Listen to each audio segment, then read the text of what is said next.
Good evening, everyone. Welcome to NTD Tonight. I'm David Zhang. Here is a preview of some of today's top stories. Airlines continue to have a turbulent week of airplane incidents, all with Boeing aircrafts.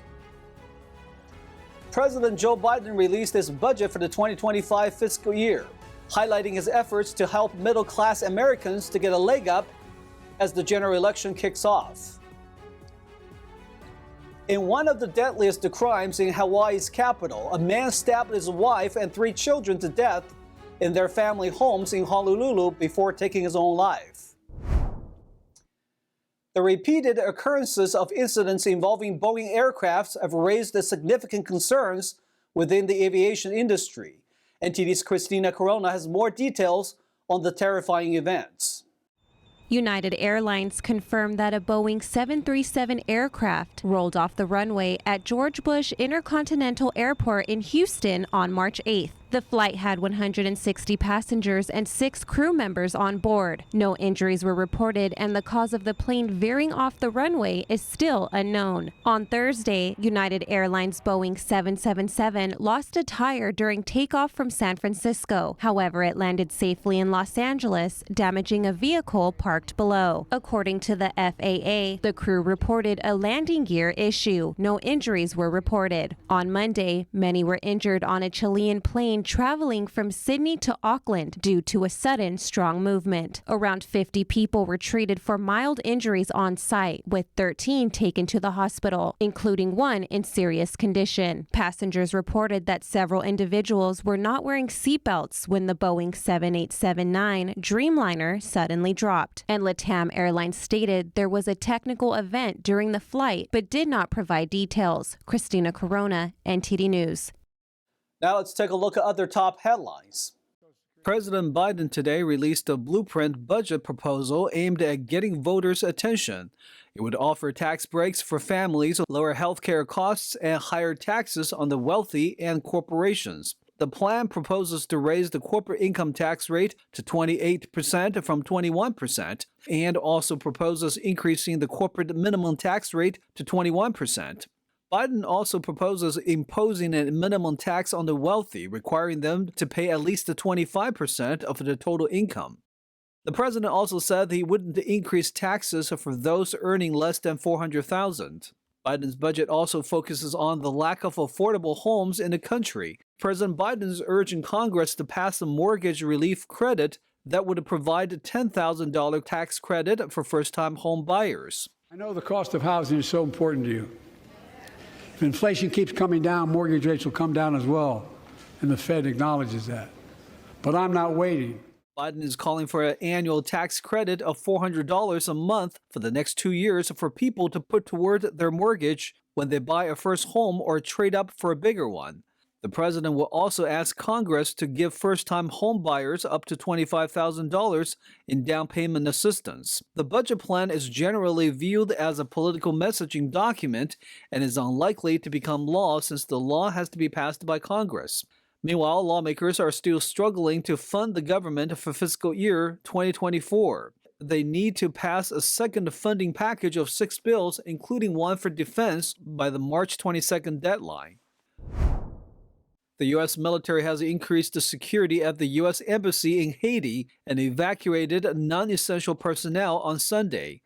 Haiti is currently in a state of emergency following large-scale gang violence that threatens to bring down the government. The evacuated personnel were airlifted from the capital Port-au-Prince under the cover of darkness. It is unclear how many diplomats were evacuated. The international airport in Port-au-Prince has been shut down for around a week, making it impossible for flights to get in and out. Haiti entered a state of emergency last Sunday after fighting escalated. Earlier on Friday, a Pentagon spokesperson said that no decisions were made about potential American deployments to intervene. What I can tell you is that DoD will not send troops to Haiti to support Haitian National Police security operations. We have no intention of intervening, and we are not providing assistance to help the Prime Minister return to Haiti at this time. Gang groups in Haiti have demanded the President Ariel Henry's resignation and threatened a civil war if he doesn't step down. So far, Henry, who is in Puerto Rico and has been unable to return to Haiti, has not offered his resignation, and it remains unclear if he will go to Jamaica. The U.S. has also urged Henry to step down to calm the situation. NATO Secretary General Jens Stoltenberg welcomed the Swedish Prime Minister and Crown Princess today. They attended a flag-raising ceremony at the alliance's headquarters in Brussels. Sweden officially became NATO's newest member last Thursday. Before the ceremony today, Stoltenberg called the accession a blow to Russian President Vladimir Putin. When President Putin launched his full-scale invasion 2 years ago, he wanted less NATO and more control over his neighbors. He wanted to destroy Ukraine as a sovereign state. But he failed. NATO is bigger and stronger. Ukraine is closer to NATO membership than ever before. Sweden will benefit from the alliance's Common Defense Guarantee. It is known as Article 5 and dictates that an attack on one NATO member is considered as an attack on all. A German court sentenced an American man to life in prison today. He was convicted of the rape and murder of another American tourist and the attempted murder of her friend. The brutal attack took place near Neuschwanstein Castle, one of the country's most famous tourist destinations. The judge noted that the 31-year-old tourist from Michigan committed a crime of particular gravity. That ruling means he will not receive automatic parole after 15 years that he would for non-aggravated murder. The conviction can be appealed, and he can apply to serve his sentence in the U.S. His lawyer said he had advised the defendant not to do so, since conditions of detention in Germany are better than that in the U.S. Hawaii police are investigating a suspected murder-suicide involving a family, including 3 children at a Honolulu residence, marking the second deadliest killing in the Aloha State. NTD's Christina Corona has more on the story. Officers responded to a call to a Manoa home where they found 5 deceased individuals at 9 a.m. on Sunday. The call was because a witness reported hearing an argument earlier in the morning. Based on the evidence found at the scene and the investigation thus far, it appears that the adult male killed the female and the juveniles with a knife that was recovered from the scene. However, police initially arrived at the Honolulu residence at 8:30 a.m., but left after no one answered the door. The officers need to make a determination what's going on. They need to talk to an individual. We just can't go into somebody's home without enough information to provide the exigent circumstances that allows us to do that. Officials said the victims were all related. Husband is the person that killed his wife and his 3 children. The juveniles were 17, 12, and 10 years old. The husband's cause of death is under investigation. The ages of the adults were not immediately known, and the names of the victims had not been publicly released as of early Monday. Chief Logan said the 5 deaths mark Hawaii's worst mass killing since November 2, 1999, when Byron Uyasugi fatally shot his co-workers, and how this shooting can affect his fellow officers. Mentioned it was in 1999. It's the last time in the Xerox shooting where 7 people were killed. This will have an impact on them, as it would any officer for the rest of their life. Sunday's motive is still under investigation. Christina Corona, NTD News. We'll take a short break now, everybody, but here's a look at what we have for you when we come back. Hundreds of Tibetans in exile marched on the streets of San Francisco on Sunday to commemorate the 65th Tibetan National Uprising Day against China. The Consumer Product Safety Commission is recalling 63,000 of Jool babies and Nova baby infant swings, citing a suffocation risk. NFL's 2-day negotiation period, known as a free agent frenzy, starts today. We'll take a look at the latest signings and trades. Those stories and more coming up on NTD Tonight.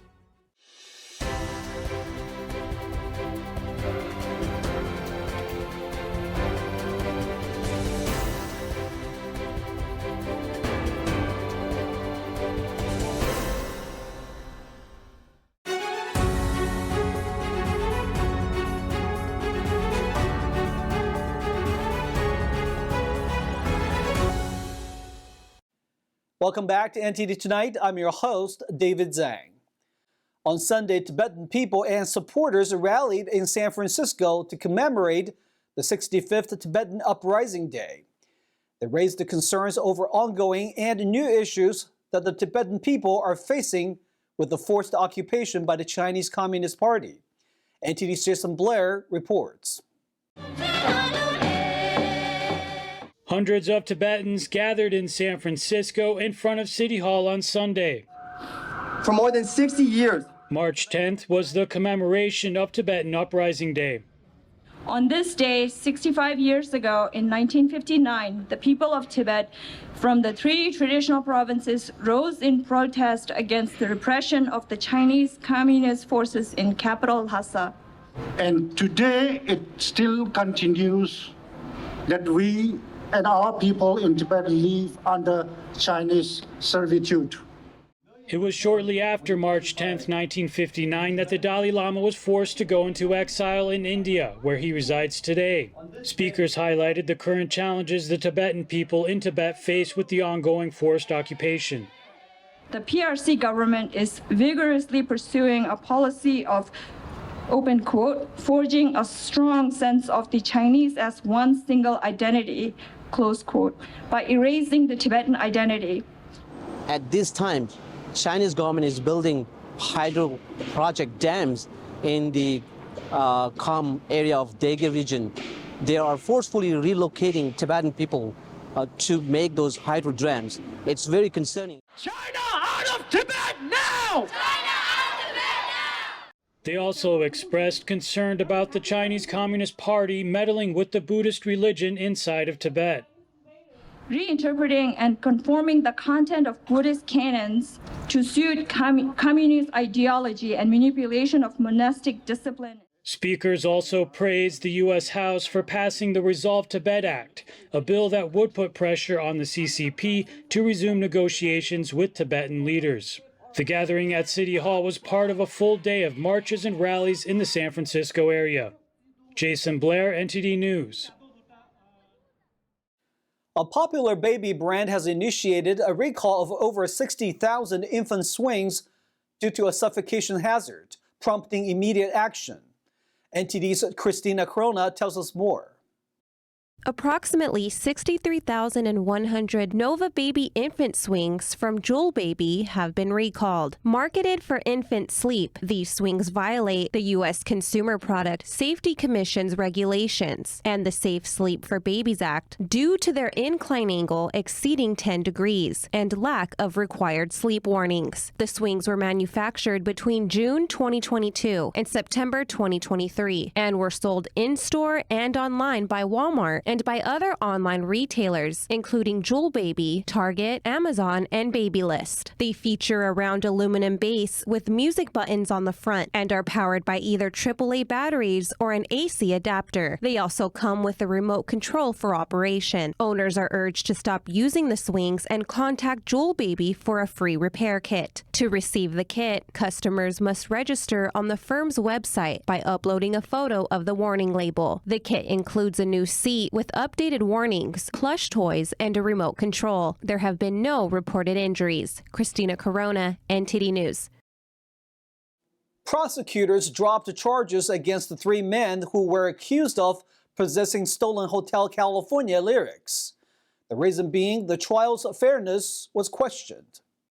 New York prosecutors abruptly dropped their criminal case mid-trial Wednesday against 3 men who had been accused of conspiring to possess a cache of hand-drafted lyrics to Hotel California and other Eagles hits. The assistant Manhattan district attorney informed the judge at 10 a.m. that prosecutors would no longer proceed with the case. He cited newly available emails that defense lawyers said raised questions about the trial's fairness. The trial had been underway since late February. The raft of communications emerged only when Eagles star Don Henley apparently decided last week to waive attorney-client privilege after he and other prosecution witnesses had already testified. The defense argued that the new disclosures raised questions that it hadn't been able to ask. The accused had been three well-established figures in the collectibles world: rare book dealer Glenn Horowitz, former Rock and Roll Hall of Fame curator Craig Inciardi, and rock memorabilia seller Edward Kosinski. The case centered on roughly 100 legal pad pages from the creation of a classic rock colossus. The 1976 album Hotel California ranks as the third biggest seller of all time in the U.S. New Mexico is mandating classrooms to be open for 180 days. This comes after last year's standardized test scores revealed that the students were underperforming. New Mexico has adopted a new rule mandating that school calendars consist of at least 180 days. Top state officials said Thursday that the goal is to get students more learning time in the classroom and improve academic outcomes. Public Education Secretary Arsenio Romero told reporters the change is just one of many things his agency is implementing as it works to pull New Mexico up from the bottom of national education rankings. He pointed to structured literacy programs in kindergarten and earlier grades, technical education and internship opportunities for older students, and summer programs that can help keep students on track. Reaching that bar might be difficult for many schools given the results of last spring's standardized testing. The results showed just 38% of tested students were proficient in reading, marking a slight uptick from the previous year. Statewide, math proficiency was stagnant at 24%. The results prompted Romero to send a letter to districts calling for more accountability throughout the state's education system. During a Public Education Commission meeting on February 16th, commissioners said there has been a negative growth in math. Even though there might be progress in certain areas, I think that I recognize that there are so many schools that sometimes will applaud for now getting to the 35% mark or the 38% mark, but that's not good enough. And I would just say everyone needs to stretch and consider what's possible. The 180-day proposal began last year. Teacher unions and Republican lawmakers voiced concerns about everything from districts losing local control to teachers having to work longer hours and more days. Many of the complaints centered on the ability of districts, particularly those in rural areas, to retain 4-day weeks. Romero said the feedback and the debates over the last few months helped to make what he described as a stronger rule, noting that there's flexibility that will allow for 4-day weeks as long as districts can show increases in academic performance. According to the World Population Review, New Mexico ranks 47th for public schools. The Public Education Department said the new rule will be in effect for the school year that begins this fall. Now let's shift our focus to the gridiron, where the NFL free agent frenzy has taken the league by storm. NTD's Carlos Reyes has more on the story. The NFL offseason is in full effect, and we've got a wild NFL free agent frenzy to dive into. First up, quarterback Kirk Cousins has taken his talents to the Peach State, signing a 4-year deal with the Atlanta Falcons. Cousins says farewell to his 6-season stint with the Minnesota Vikings, which was marked by significant changes in the Vikings roster. Despite restructuring his contract to free up cap space, the Vikings opted not to extend his deal beyond 2023, leaving the door open for a potential quarterback shakeup. The 12-year veteran faced adversity when a torn Achilles abruptly ended his season during a critical matchup against the Green Bay Packers. Now in Atlanta, Cousins joins a Falcons team that turned heads by choosing Desmond Ridder as their starting quarterback for the 2023 season. However, Ridder's performance left much to be desired, ranking in the bottom tier of quarterbacks. Adding Cousins brings experience and a track record of solid performances, raising the stakes for the Falcons in the NFC South. In another noteworthy move, the Green Bay Packers bid farewell to longtime running back Aaron Jones as free agent Josh Jacobs steps in to take the reins. Jacobs, who spent 5 seasons with the Las Vegas Raiders, had a challenging 2023 season following contract disputes and a quad injury that sidelined him for the final 4 games. Moving on, former New York Giants running back Saquon Barkley is set to don the green of the Philadelphia Eagles. Barkley, a 2-time Pro Bowler, inked a 3-year, $37.75 million deal with the Eagles, signaling a new chapter in his career after 6 seasons with the Giants. Despite expressing a desire to remain a Giant for life, Barkley and the Giants failed to reach a long-term agreement, leading to his departure in free agency. Injuries have marked Barkley's otherwise stellar career, but he looks to make a significant impact in Philadelphia, pairing up with the Eagles' offensive scheme. Barkley's arrival in Philadelphia adds a dynamic playmaker to the Eagles' backfield with a contract that reflects his potential impact. As the Eagles strive for success in the NFC East, Barkley's health and performance will be closely watched by fans and pundits alike. And in a move that caught many by surprise, Russell Wilson, a 9-time Pro Bowl quarterback and 1-time Super Bowl champion, has decided to wear the black and yellow of the Pittsburgh Steelers. Wilson, recently released by the Denver Broncos, opted for a 1-year deal at the veteran's minimum. The Broncos, who will still pay the majority of Wilson's salary, had a tumultuous 2-season run with the star quarterback, leading to his release. In Pittsburgh, Wilson joins a team with only Kenny Pickett under contract, signaling a significant change in the Steelers' quarterback landscape. Wilson's arrival in Pittsburgh comes after an extensive visit where he met with key figures, including Coach Mike Tomlin and offensive coordinator Arthur Smith. Carlos Reyes, NTD News. Stay tuned for China in Focus with Tiffany Meyer coming up next. And in more China news, Beijing says its doors are open to foreign investment.